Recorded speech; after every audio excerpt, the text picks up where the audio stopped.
Hi, everybody, and welcome to INSEAD's first Google Plus Hangout for the MBA program. We're excited to have you with us. The way this is going to work is we're going to do, my colleague Andrew Bueno is going to give a presentation which will last about 10 to 15 minutes about the program. After that, we'll open up the floor for a Q&A. So if you have questions while Andrew is giving his presentation, if you're watching through the video chat that we're in now, you can post them in the chat box, which you access by moving your mouse to the left of the screen, and you'll see a blue chat icon. And from there, you can type in your question, and when it's time for the Q&A, we'll try to respond to as many questions as we have time to. Other people may be not part of the live video call but watching the live stream. If that's your case, you'll see that there's a place to ask a question within that interface, and then from there we'll look at those questions and answer those as well. So without further ado, I'm going to turn you over to my colleague Andrew.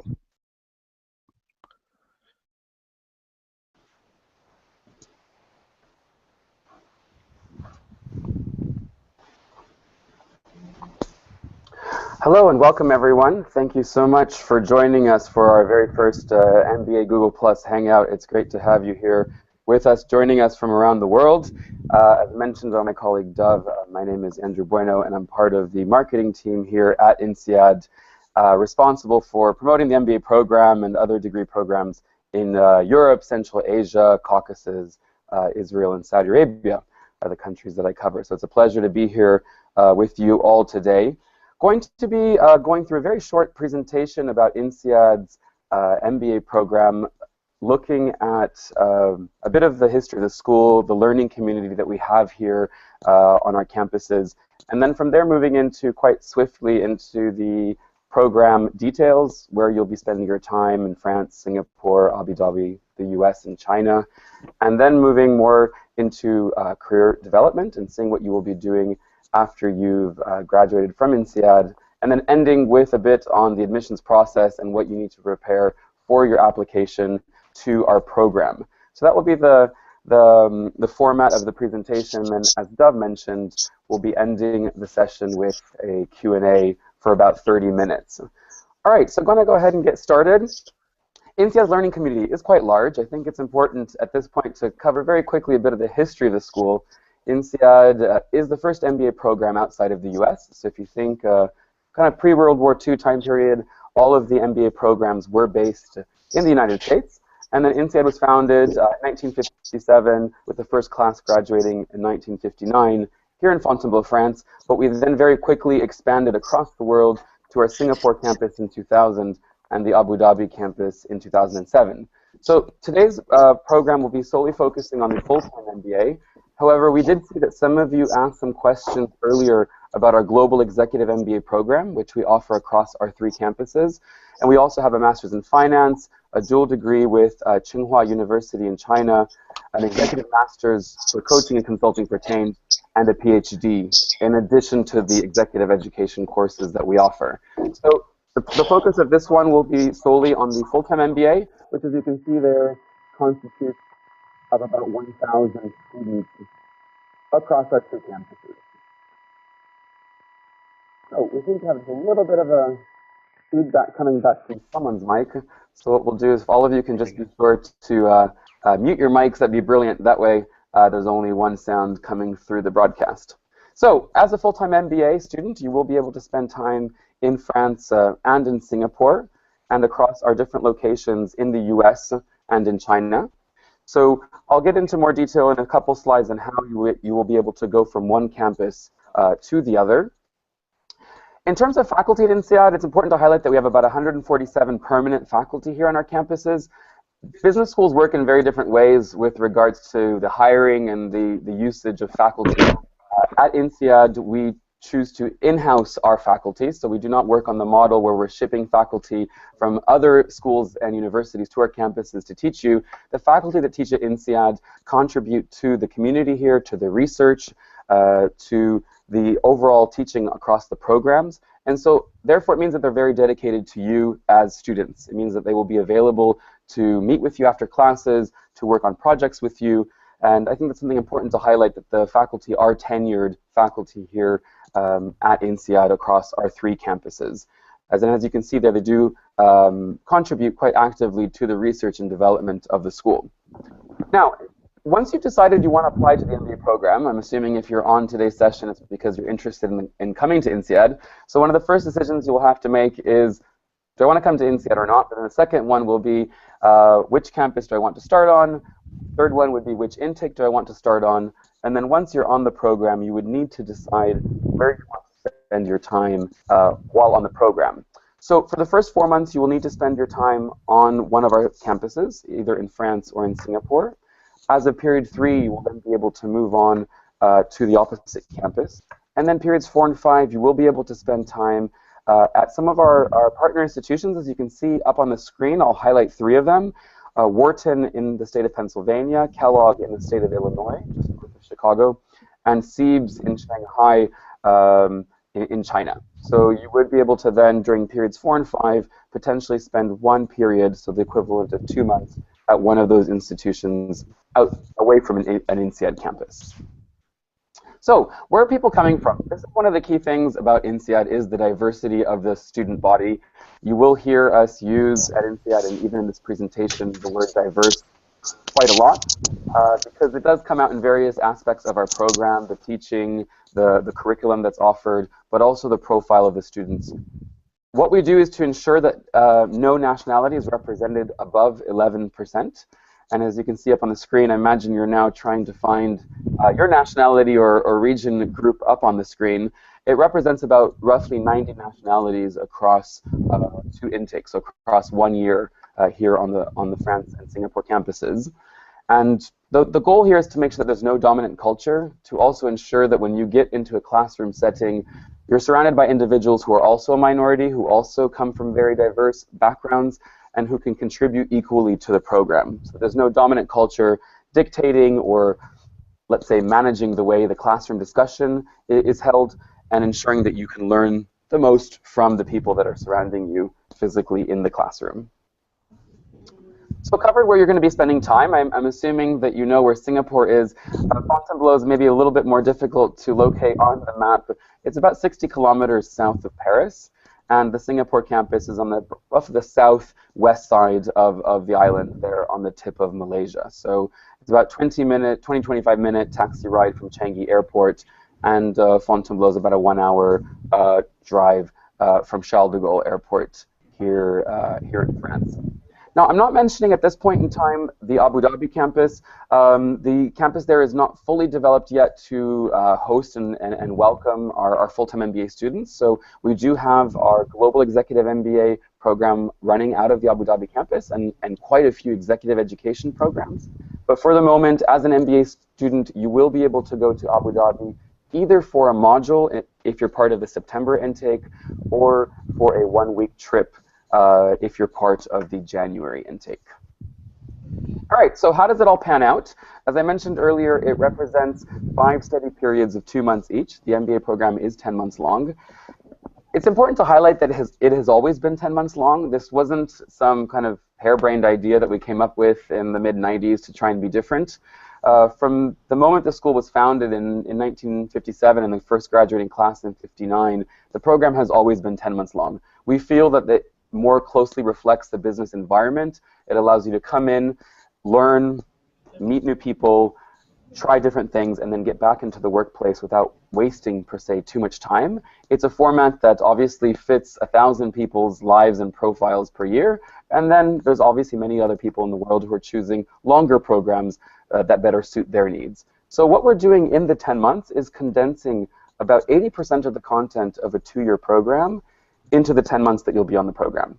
So whether you start the program in January or in September, the duration is roughly the same. If you start the program in January, you'll graduate in December, and you'll have 2 months off in July and August. So July and August, for those of you that are looking at the screen now, falls actually in between period 3 and period 4. For those of you starting in September, you'll graduate in July of the following year, with just a short break during the year-end holidays in the month of December and January. But academically speaking, faculty-wise, profile-wise, your chances of getting in, it's exactly the same. Diversity-wise, there is no difference between the January and the September intake. The full-time MBA is a general management MBA, as you can see by the points up on the screen. You'll be taking core courses in the first portion of the program and then completing the program by choosing your own electives. There's about 50 to 60 different electives available to choose from, and those change from year to year and location to location, whether it be France and Singapore or the US. But you'll be provided with all of this information well in advance. Actually, in period 2, we will let you know what exchanges will be taking place in periods 3, 4, and 5, but also what electives you will be able to take in the subsequent periods. For individuals wanting to specialize or maybe to focus a bit more, that is possible. Imagine you're interested more in finance or in marketing, strategy, organizational behavior. You will be able to take more courses in those areas towards the latter portion of the program. Those wanting to remain general, you also can take electives across the different areas that are offered in periods 3, 4, and 5. Also important to highlight that these are standalone periods. So at the end of each period, you will have about two days of exams, roughly, and then anywhere between 3 days and a week of break, and then the following period starts. So you will be building onto the program as you move along through the different periods, but there will be no final exam or let's say thesis project to complete at the end of period 5. So I'll probably end with that in terms of the curriculum. You can get a wealth of information, faculty profiles, and list of electives on our website. But this is just to give you a flavor of what will be taking place academically onto the program. Keep in mind that in addition to this academic schedule, you will also be managing and juggling, you could say, almost a career schedule in addition to your social schedule. So speaking of careers, let's have a closer look as to what happens after you complete the MBA program. Now, full details of the next 2 slides are available in a document on our website called Employment Statistics, where we provide you with everything about the most recent graduating class in terms of salary, job location, sector choices, and a list of all 440 companies that hired our graduates just last year. So you can look through those in a document directly on our website. But what I'd like to highlight here is some things that are quite unique to INSEAD. The first one is the change. So as you can see in the left-hand corner of your screen, these are the individuals, or the percentage of individuals that change sector, function, or geographic location just in 10 months. An impressive figure, which we don't have up on the screen, is actually the amount that changed all 3 in the 10-month program. That's actually roughly about 25% managed to change all 3, sector, function, and geographic location during their 10 months here at INSEAD. Also, another unique thing about the INSEAD students is the amount of countries that they go and work in. If you look at your traditional MBA program, graduates are normally going into about 25 to, let's say, 30 countries around the world immediately after graduation. 64 countries immediately after graduation is extremely high. It probably covers all the continents on the face of the earth. It also makes for a very wide range of salaries. So when you're looking at the average salary of $86,600, you may be thinking this could possibly be a bit low. For some of you, actually may be earning that already. Keep in mind, people do MBAs for very different reasons. Some do it for getting a new network, for taking a year off, for earning more money. The salaries at INSEAD have a very large range due to the geographic locations. So the numbers can go from the 20s of thousands up to I think last year was about 296,000 for someone who went to work in the finance sector in the UK. Now, what are people doing? These numbers are changing from year to year based on what's happening in the economy. So just have a few sound issues. Just going to make a little technical pause. For those of you that may still have your microphones on out there, if you don't mind just putting your microphone on mute, that would be brilliant, just to ensure that we have no interference. Thanks so much. All right, so in terms of employment statistics, this is, as I mentioned earlier, changing from year to year. Pre-crisis time, I would say 2008, 2009, these figures were quite constant and were constant for roughly the 10, probably previous years. Post 2008, these numbers started fluctuating quite a fair amount. This is where being a general management MBA program was really good for us, because our students were able to change sectors and go into areas that maybe were not necessarily affected by the financial crisis. So as you can see, the figures for the financial sector went down to about 17%. Those are climbing back up. It's actually up 3% from last year. But what's quite nice is that the corporate sectors and the consulting were able to make up for where finance had taken a bit of a hit. So we're happy to see that this is slowly balancing itself out, and hoping that over the next couple of years this will go back to pre-2008 time, where roughly 33% went into consulting, finance, and corporate sectors. Now, for the entrepreneurs out there, you're probably wondering, where do I fit in? How come, does INSEAD do anything about entrepreneurship? Yes, we do. It's an area that we're actually very strong in. Just last year, about 8% of our graduates, so that's roughly 80 people, started up their own company or went into some sort of entrepreneurial venture. What we don't highlight here, or I think one of the hidden secrets of INSEAD, is the amount of people that go into entrepreneurship field a few years after graduation, maybe not immediately. That number actually jumps to about 30% within the first 10 years, start up their own companies. That's huge.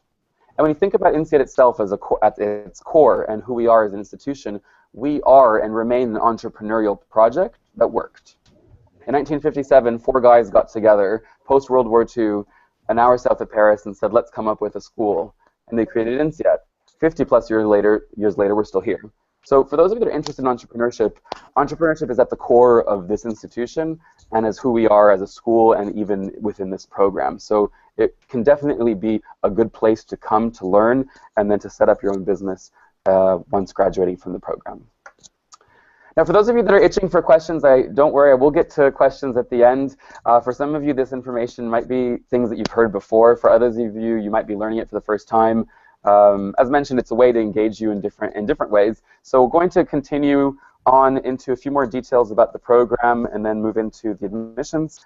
And then roughly in about 7 to 10 minutes, we'll end for a good 30-minute Q&A session. So thanks for bearing with us. All right. One of the other reasons for choosing to do an MBA program, well, I would say the main one is to access a very strong alumni network. When you think about it seriously, and faculty usually aren't too happy when I say this, when you think about it seriously, 5 years from now, even 3 to 5 years, 7 years from now, you're probably going to forget the majority of the technical content that you learned on the MBA program. Let's be realistic. What you won't forget is actually where you learned the information, how to access the information if you need to refer back to it in your daily work.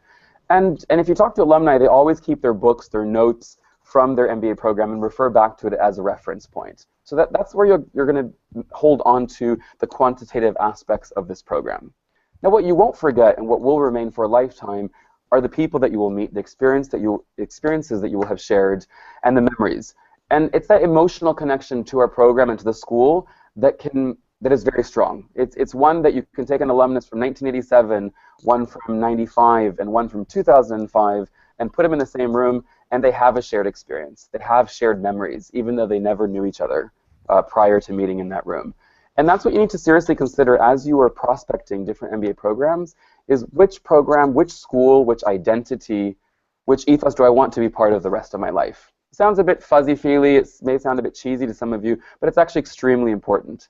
If you start talking to some of our alumni, that's the one thing that remains. So when you look at this map, this is the map of the world. The pinpoints on the map are the 47 countries in the world where we have at least 100 alumni in. That can go anywhere from 100 to 6,000 or 7,000, let's say, up over here in Europe. What's even more impressive about the INSEAD Alumni Network is just the global span. If you think about how many countries there are in the world today, obviously depending on your political views and beliefs, you're going to have different opinions, whether you agree with one source or another, but there's roughly between 196 and 206 countries in the world today. INSEAD has at least one alumnus in 171 countries. There's roughly only about 30 countries left in the world, roughly, that we don't have at least one alumnus living in.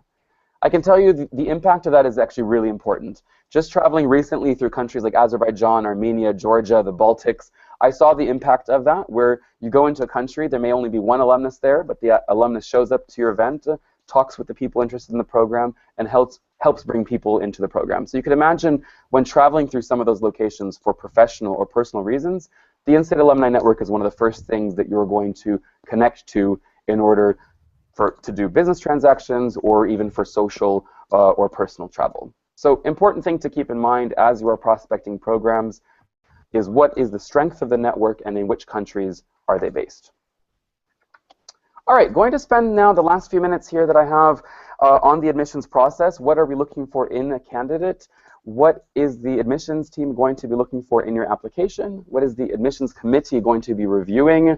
How are your interviews going to take place? And then ending with a few final notes on upcoming admissions deadlines, applications deadlines, and then financing. So when looking at a candidate, we're looking at a holistic view. Oftentimes we may get the questions later, so if you have the question, hopefully this will answer it and you won't have to ask it. We often get the question, what is the most important aspect? Or what is the one criteria that INSEAD is looking for in a candidate? What makes a candidate unique? Everything. Everything about you, your past, your present, where you're going in your future, has to play a role in the application process. So I'm going to start off clockwise, actually, starting in the bottom right-hand corner and moving around quickly, explaining the different areas of the application and what are the criteria that go into it. So international motivation is quite straightforward. Here we're looking at where you've worked, traveled, lived, gone on holiday to, what companies have you worked with, international assignments, global teams, but also what is your motivation post-INSEAD? Why are you choosing INSEAD as an international institution to play a part of your future, and then how do you see it connecting going forward? Where do you see yourself living, traveling to, and working? In which countries do you see yourself working in? Academic capacity is quite straightforward also. You can split it into two categories. The first is going to be the GMAT, that lovely exam that you're all so much looking forward to taking. Yes, the GMAT will be required to apply to INSEAD. We're looking for scores that are roughly in the 75th percentile and above, and scores that are balanced between the verbal and quantitative sections. The average at INSEAD fluctuates in the upper 700s. Some years it's 702, 703, 704. Ideally, a safe zone I would say is a 650 plus, and getting into the upper 600s would be ideal. But as you can see, the GMAT is only half of one of the criteria, so it's not the sole aspect of the application process. The other aspect of academic capacity is going to be where you have lived. Sorry, I mentioned that earlier. It's going to be where you have studied. What institution did you go to? What program did you study?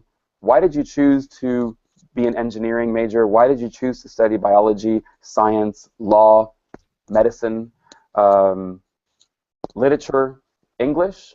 What were your reasons for choosing that, and in which way did they play a role in your career after, and why are you now choosing to embark on this MBA journey? So you're going to have to submit transcripts, copies of your diploma, so we can understand your academic capacity to follow the program.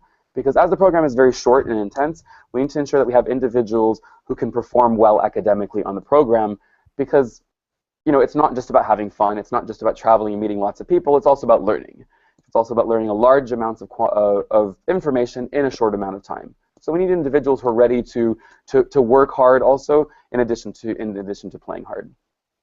Leadership potential, this is quite easy to fulfill. We're looking at two different aspects. Where have you led professionally in the workplace? So projects, teams, people, headcounts, budgets, international assignments. Where have you led professionally? The other aspect which people tend to forget or think that is not important or that we may not care as much is personal leadership. Where have you led? In which aspects have you led personally? Have you led maybe in a sports team, in a music organization, political organization, religious organization, civic or community involvement? There's many ways that you can show leadership. It can even be a very small thing. This is not time to be looking for some amazing, impressive example of leadership. Just explain in your personal time and in your spare time in which ways do you lead. Last aspect is ability to contribute. This is probably the most difficult area to figure out or to understand what we want. Here we're trying to get from you, to understand from you, if tomorrow you were to receive your admissions letter from INSEAD, we should know already what you're going to contribute to the program, who you are as an individual, your goals, your dreams, passions, interests. we want to understand your past. By understanding your past, it explains your present, and then you can then, via the application process, you can explain to us your future. It's a journey. The MBA is part of your journey. It's part of your life journey. So we want to know where you're coming from, where you've been, and then where you're headed to. So if tomorrow, once again, you're admitted to the program, who are you going to be? What are you going to bring with you to the program in terms of strengths, weaknesses, qualities, and past experiences? And also, which ones are you going to want to have in the future? So all of these together constitute the admissions criteria, which the admissions team here will be looking at quite closely when reading through your application.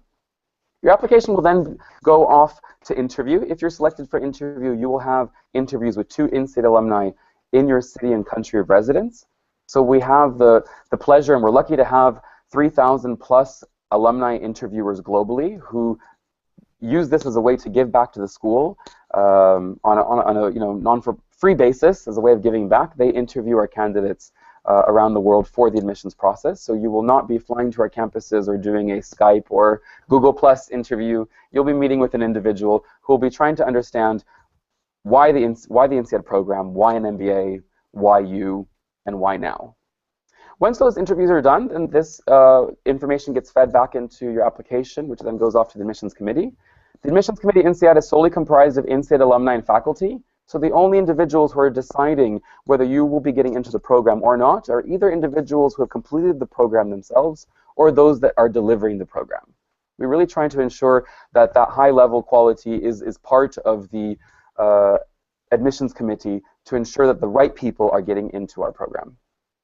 And then once they've decided who gets in or not, then hopefully that's when you'll be receiving a phone call from one of our colleagues letting you know that you have been accepted to join our program in January or in September of the following year.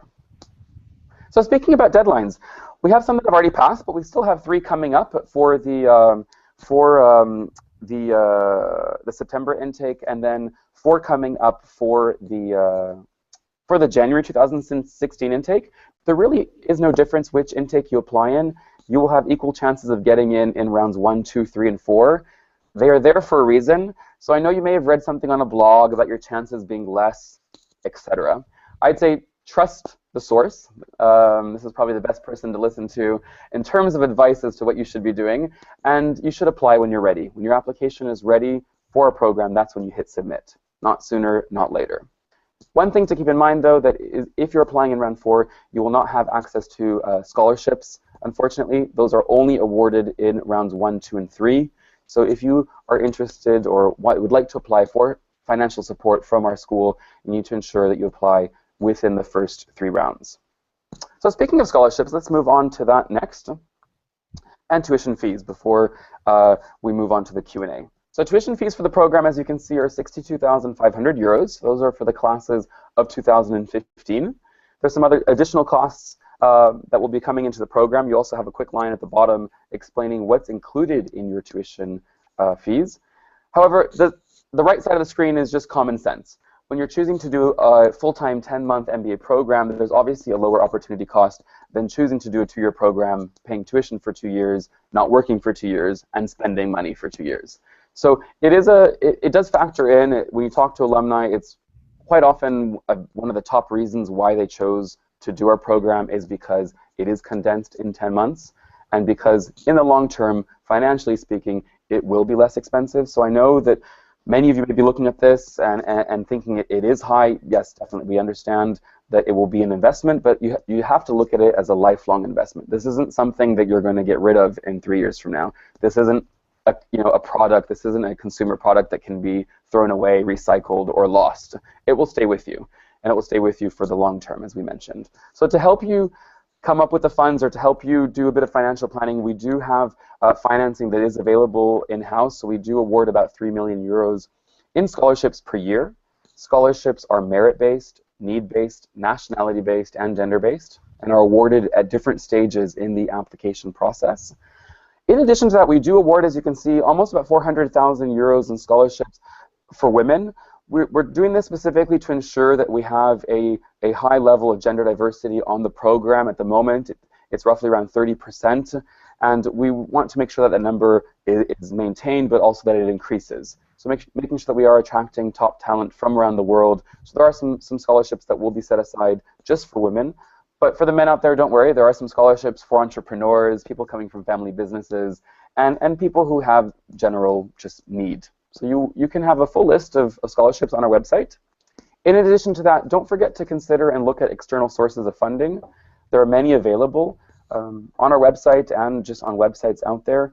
In addition to that, you can look into a loan option with an organization called Prodigy Finance. It was a fund set up by INSEAD alumni a few years back, which helped people apply for loans regardless of their nationality, regardless of their country of origin or where their country of residence, and without any co-signing or financial backing, so to speak. So you won't have to remortgage your house and submit some documents to that organization just to get a loan from them. You're getting a loan based on the fact that you are an INSEAD student. So various sources of funding. My advice for you here is to start early. Don't leave it until the last minute. Start preparing now in parallel to your application process. Start preparing the financial planning and get a better idea as to how you're planning to fund the program, so that when the day, hopefully, that you get admitted to the program, you won't be caught in a situation where you're not quite sure where the funding will be coming from. All right, last slide for me at the moment, before we move over to the Q&A session, will be how to connect with us on and off campus, and actually at future virtual events. So on campus, we have events roughly once per month. They're called in-house events. They're larger all afternoon or evening events where you can get a closer look at what it is to be an INSEAD student, experience a masterclass from one of our faculty. We also have shorter visits available every Friday afternoon. And then globally, my colleagues based in Singapore and Abu Dhabi, and here in Europe, we cover the world. And even this session itself is actually being run jointly with our colleague Liz in Singapore, in addition to us here in France. So we are a team that spend our time traveling around the world, out there meeting you. So as you can see, if you're someone who travels quite a bit or based in any major city, I would say, around the world, do try and look for us, as we will be coming to a city or country near you for events. For those of you that may not have the ability to travel, you can see we do have online information sessions roughly once per month, actually. Some are topic related, so we have one coming up here on campus life, which definitely invite you to join. It's very different to the presentation that I just did, and it'll be a closer look at the clubs and the campus life activity and exchanges that you will be able to participate when on the program. All right, well, that's it for me. It was a quick, roughly 25-minute whirlwind tour through our full-time MBA program. Hopefully you did learn a few new things or got some questions answered. And now I'll turn the microphone back over to Dove, who will walk us through the Q&A portion of our program. Okay, hi everybody. This is Dove Campbell. I spoke to you in the beginning of the presentation, and let me just get my video on here. Okay. So we're now moving into the Q&A section. Thank you very much, Andrew, for that very informative presentation. So if you have questions, you can type them in the chat, and Andrew will address your questions as we have time. If you need help getting to the chat, you can move your mouse to the left side of the screen. You'll see a blue kind of chat bubble. Click on that, and then you can see on the side there that there's a group chat. I'll also open up the mics now, so other people, if you have some questions, you can ask them directly. So there we go. And I encourage you also to type a little bit in the chat about who you are, what your motivation for being on this call was. So I'm not sure if people are having trouble with their microphones or if there just aren't any questions. Andrew was pretty comprehensive with his talk. So. Hello. Yes. Hi. Hi. This is. We started hearing you, but then I think you cut out. I think it was Tanash. Yes, Tanash from Zimbabwe. Hi, Tanash. Welcome. Good. I just had a question with regards to the interviews, because I'm not sure how many alumni are in Zimbabwe, if you have any. In that case, would you then have to fly down to maybe South Africa, I'm guessing, for the interview, and how would that work if you got to that stage? Yeah, very good question, Tanash. Thanks for asking. I mean, I don't want to be presumptuous enough to think that we have alumni in Harare. I would think that we do because we have alumni in countries that are much smaller in other parts of the world. So my guess would be that we probably do have at least 2 or 3 INSEAD MBA alumni in Zimbabwe. But you're right, if for some reason there are none in Harare, then you would need to go either down to Joburg or to Cape Town or maybe north a bit to another country for that. But if we do have any in Zimbabwe, we would definitely do our best to make sure that your interviews are done there.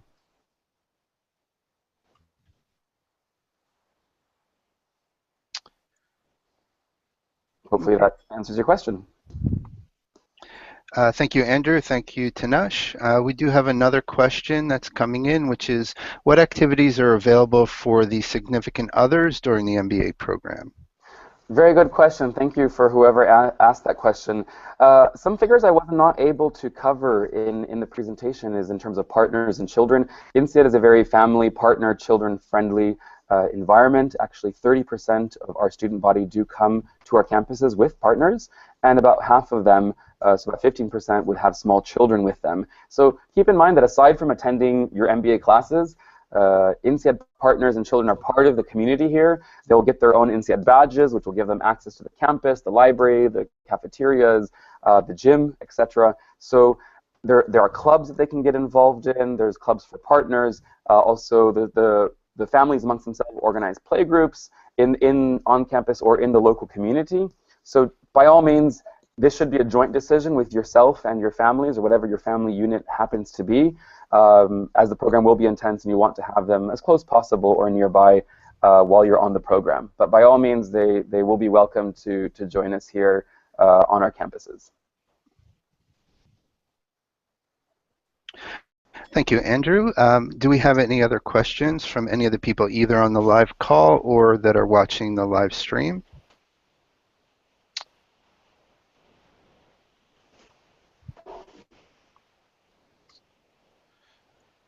And don't be shy. I know it may be a bit awkward sometimes, but there's still a few of you I can see here on. Yep.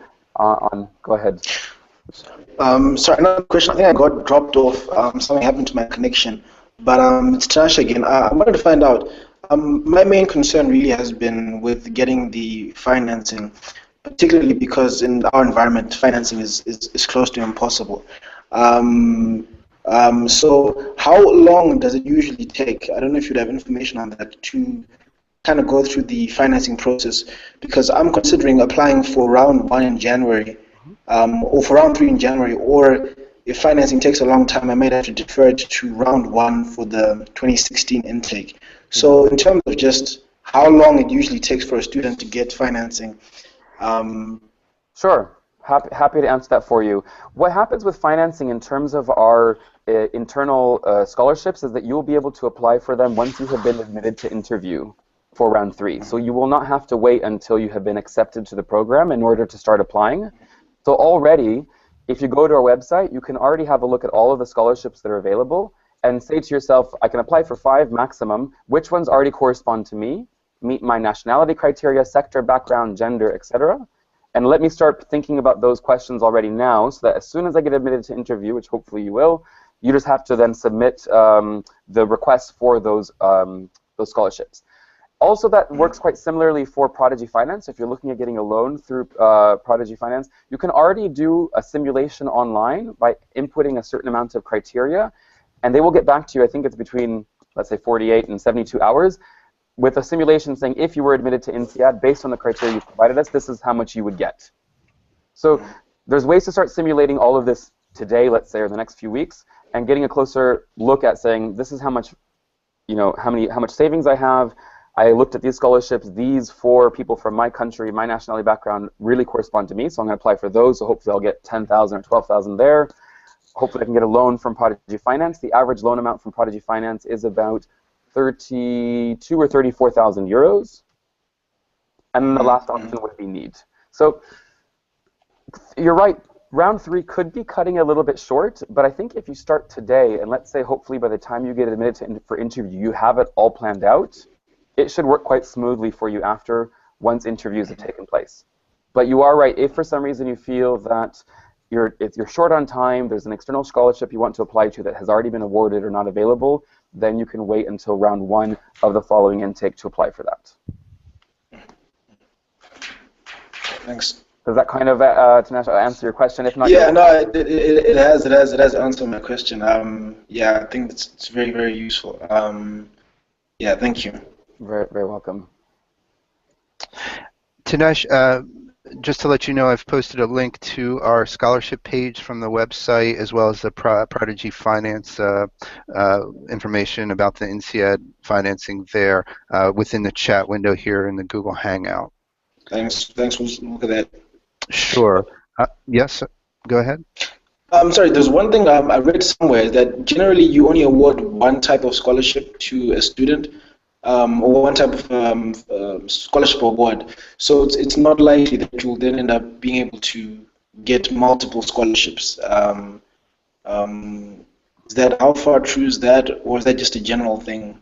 It is quite true, to be honest, and you're asking a very good question, which I'm sure those others that are on might be asking themselves, is that because we have, when you take 3 million euros, we divide it roughly 50% for each class, and then at INSEAD we try to ensure that as many people get some funds versus very few people getting a lot of funds. So you are right that if you apply for 5, let's say, your chances of getting 2 are very slim.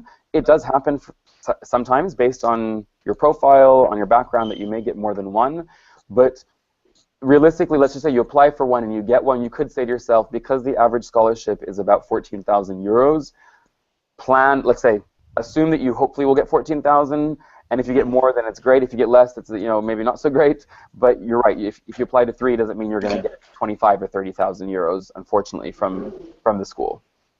Okay, thanks. But you are more than welcome, regardless of your background, nationality, etc., to combine internal and external scholarships. So whether you get funding outside of your country or outside of INSEAD, you can combine the 2 together.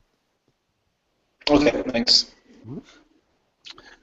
We do have another question that's coming in from the live feed. This is from Prema Gupta, who's asking, in regards to the waiting list, is there a deadline by when the candidate on the waiting list will be informed?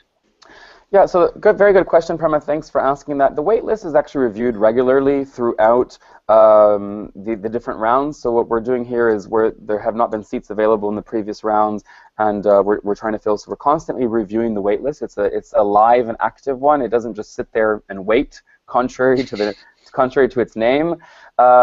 So what we do, though, is a certain amount of time before the program starts, we will release the waitlist. What we call releasing the waitlist is that we will let you know that a seat is not going to be available for you on the program, and so that you actually have time to make other plans, to either join the program if you get taken onto the program, or if not, to do something else. So we will not hold you onto it to, let's say, the day before the program. I don't have the exact timing in mind. I believe it's roughly 3 to 4 weeks before the program starts, roughly 1 month before the waitlist will be released. But do bear in mind that it is reviewed regularly, and that as seats become available on the program, individuals from the waitlist are coming on. Thank you, Andrew. We can open up the floor to any other questions. This is a great opportunity for you to interact directly with Andrew, so if you have any questions, don't be shy. This is the time.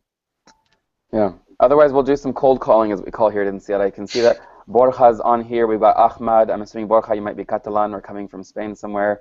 Ahmad could be coming from many places. You're more than welcome to also ask some questions, I see. Hi, this is Borja from Spain. Can you hear me? Absolutely. Welcome. All right. I haven't heard anything about the languages. I guess we will have to have really high English level, but what about other languages? Good question. Thanks so much for asking it. We have a language policy at INSEAD for entry language, English plus exit language. So if we use you, for example, you'll have a mother tongue plus English plus a third language to graduate from the program. So if I'm not maybe assuming incorrectly, I would imagine your mother tongue would be, let's say, Catalan. So if your mother tongue is Catalan, then you would have English. Imagine your your university degree was solely taught in English. You will not need to take a language exam, regardless of the country that you were living in. If your university degree was not solely taught in English, you will need to take an English language exam like a TOEFL, TOEIC, IELTS, minimum score of TOEFL, for example, 105. IELTS is 7.5, and the TOEIC would be 950, if I'm not mistaken.